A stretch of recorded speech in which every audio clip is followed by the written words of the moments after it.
And this was his strategy all along.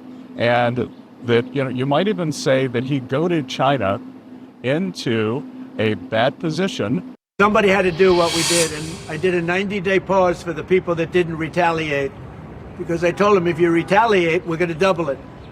And that's what I did with China, because they did retaliate.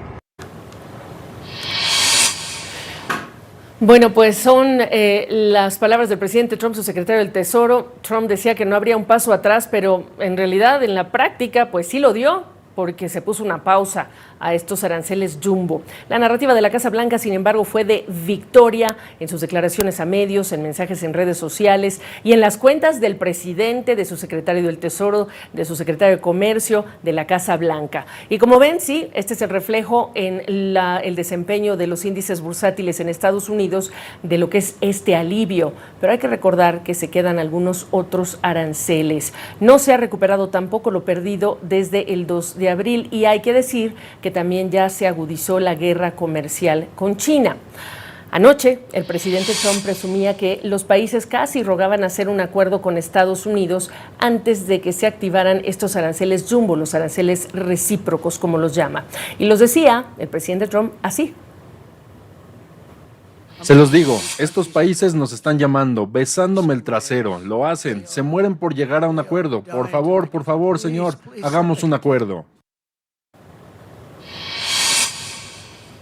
Desde Canadá, además, el primer ministro Mark Carney calificó esta pausa anunciada por Trump como un alivio bienvenido para la economía global, pero también dijo que las negociaciones bilaterales con varios países que ya anunció el presidente Trump probablemente resultarán en una reestructuración fundamental del sistema comercial global, por lo que, agregó, Canadá debe seguir profundizando sus relaciones con socios comerciales que comparten sus valores, incluyendo el comercio libre y abierto de bienes, servicios e ideas.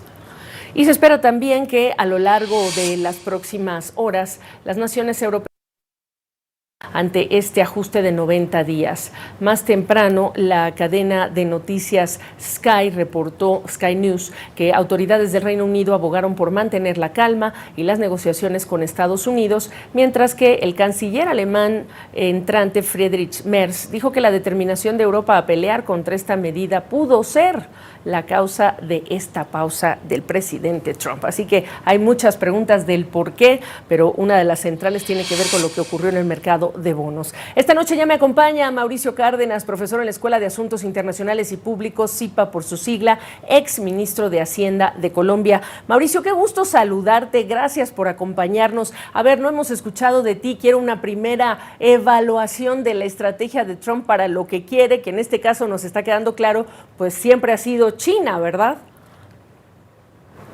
Bueno, lo primero que hay que decir es que Trump tuvo que capitular. Y capituló porque los mercados lo obligaron.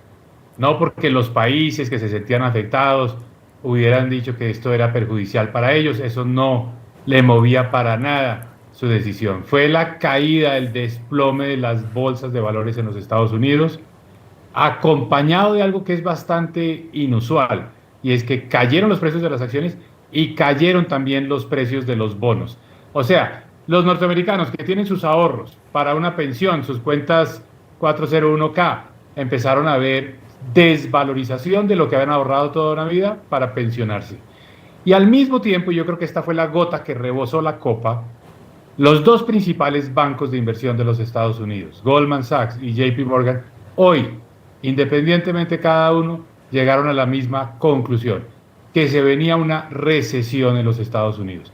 Es decir, los pronósticos que hicieron esta mañana en varios comunicados de estas dos instituciones es que era inevitable que en estas condiciones se produjera una recesión. La razón sencillamente es que con esos aranceles suben los precios de los productos, se pierde poder adquisitivo y esa pérdida de poder adquisitivo afecta el ritmo de la economía. Y además, los norteamericanos, los consumidores norteamericanos ven que pierden valor sus activos, sus propiedades, sus inversiones financieras y por lo tanto también reducen su nivel de consumo. Eso es lo que hubiera detonado una recesión en los Estados Unidos.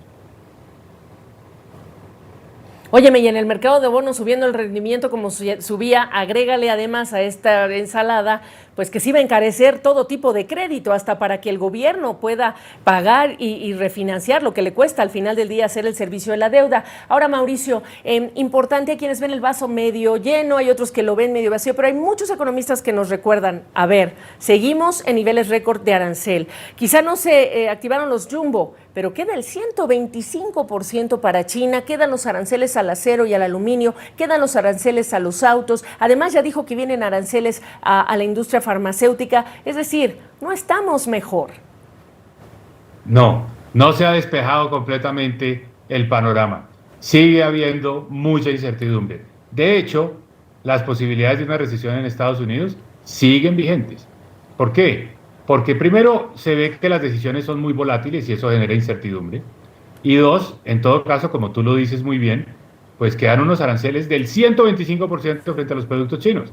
Y China produce una parte muy importante de los bienes que consumen los Estados Unidos. Entonces, ese efecto de encarecimiento de una cantidad de productos de la industria, de productos del consumo masivo, solo falta entrar a cualquier gran superficie en los Estados Unidos para darse cuenta que las referencias que vienen de la China pueden ser el 30-40% de las referencias totales que se venden en ese almacén. Entonces, eso sube de precio, 125%. Y esto no parece que se vaya a desescalar. Entonces pasamos como de la amenaza de una guerra mundial, a partir de aranceles, la guerra comercial, a una guerra entre las dos grandes potencias. Porque lo que muestra China es que no se echó para atrás, que China dijo, me pusieron esos aranceles en Estados Unidos y hay medidas, hay retaliación, China está dispuesta a dar la pelea. ¿Dónde termina todo esto? Esta es la gran pregunta, porque no van a subir los aranceles frente a los países que son aliados, amigos de la Unión Europea, Canadá, México, etcétera, pero frente a la China esto no parece que vaya a cambiar. Entonces viene esa confrontación con la China y en todo caso eso le hace daño a la economía mundial, eso es lo más importante. Este choque entre dos gigantes perjudica a la economía mundial. Eso no ha pasado.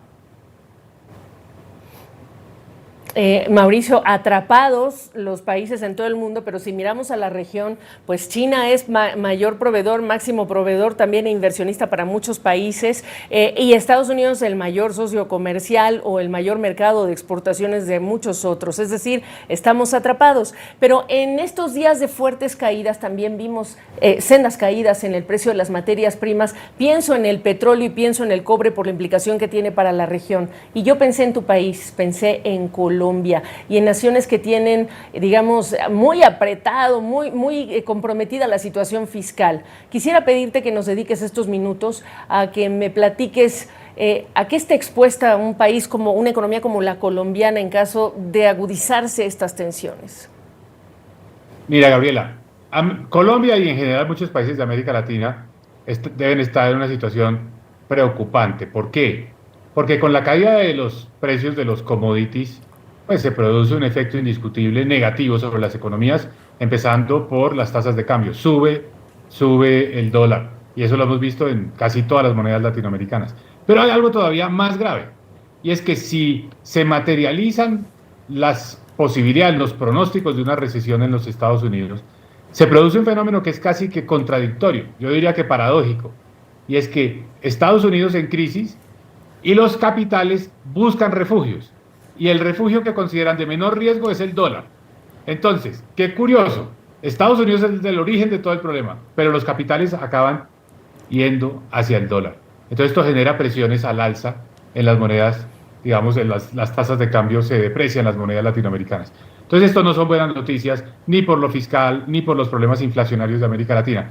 La reducción de tasas de interés se va a desacelerar en América Latina porque los bancos centrales están preocupados de que todo esto que está pasando puede generar fenómenos inflacionarios. De manera que no son buenas noticias. Ahora, hay un ángulo medianamente positivo y es, si se mantienen unos aranceles muy altos sobre los productos chinos, América Latina puede empezar a reemplazar algo de la producción china. Es decir, América Latina quedó con el arancel del 10% que le da una posición relativamente hablando pues, ventajosa frente a China. Entonces hay unos ciertos productos que hoy Estados Unidos le compra a la China que podría pasar a comprárselos a América Latina. Pero eso no va a pasar de un día para otro.